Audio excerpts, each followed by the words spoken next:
this video, we will delve a little deeper into Psalm 50. The mighty God, even the Lord, hath spoken, and called the earth from the rising of the sun unto the going down thereof. Out of Zion, the perfection of beauty, God hath shined.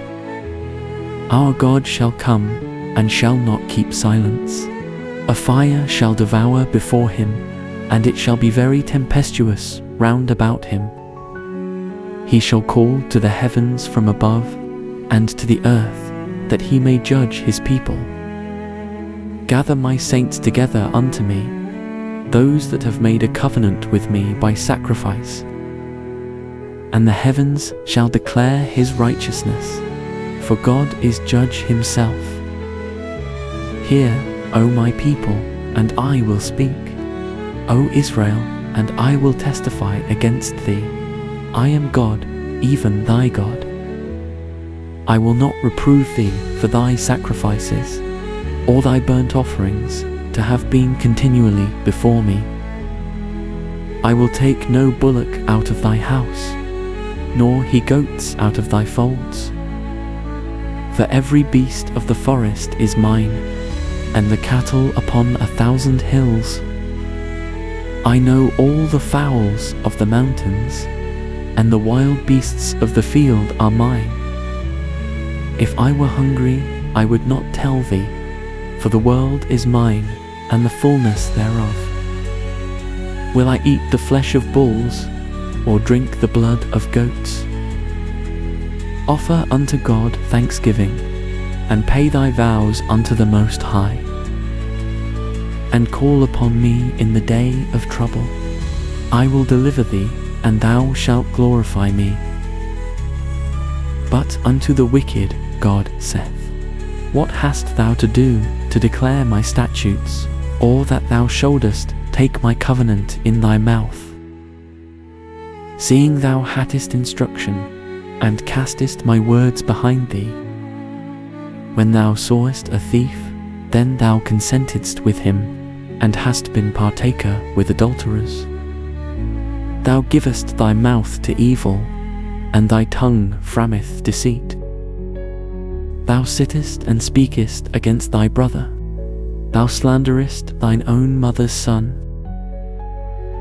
These things hast thou done, and I kept silence.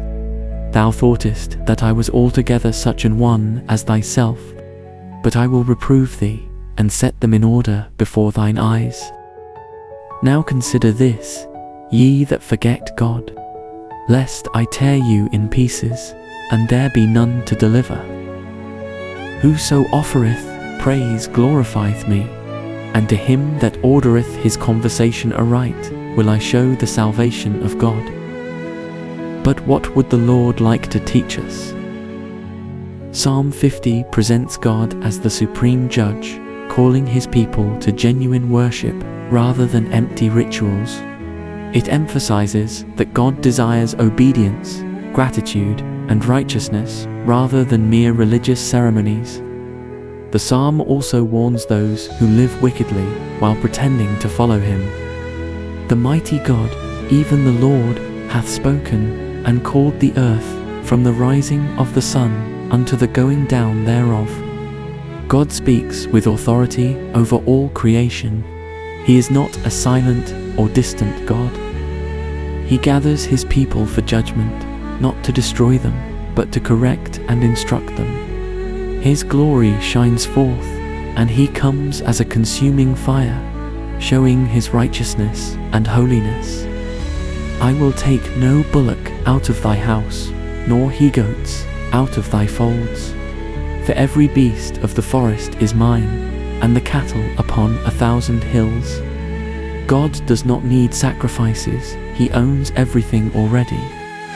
What he truly desires is a heart of gratitude and obedience, rather than meaningless religious acts. He invites his people to call upon him in times of trouble, promising to deliver them. But unto the wicked God saith, What hast thou to do to declare my statutes, or that thou shouldest take my covenant in thy mouth? God rebukes those who claim to follow him but live in sin. He exposes their hypocrisy, calling out their dishonesty, immorality, and rebellion. They may think God is silent, but he assures them that judgment is coming. Whoso offereth praise glorifieth me, and to him that ordereth his conversation aright will I show the salvation of God. God warns the unrepentant to wake up before it's too late. True worship is not about rituals, but about a life that honors God. Those who walk in righteousness will experience his salvation and blessings. Psalm 50 challenges us to examine our hearts and worship. God does not need empty rituals, but he desires a sincere relationship with his people.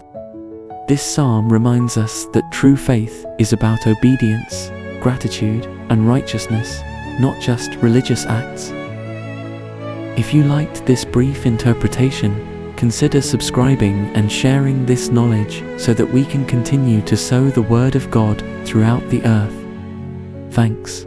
God bless you. Grace and peace.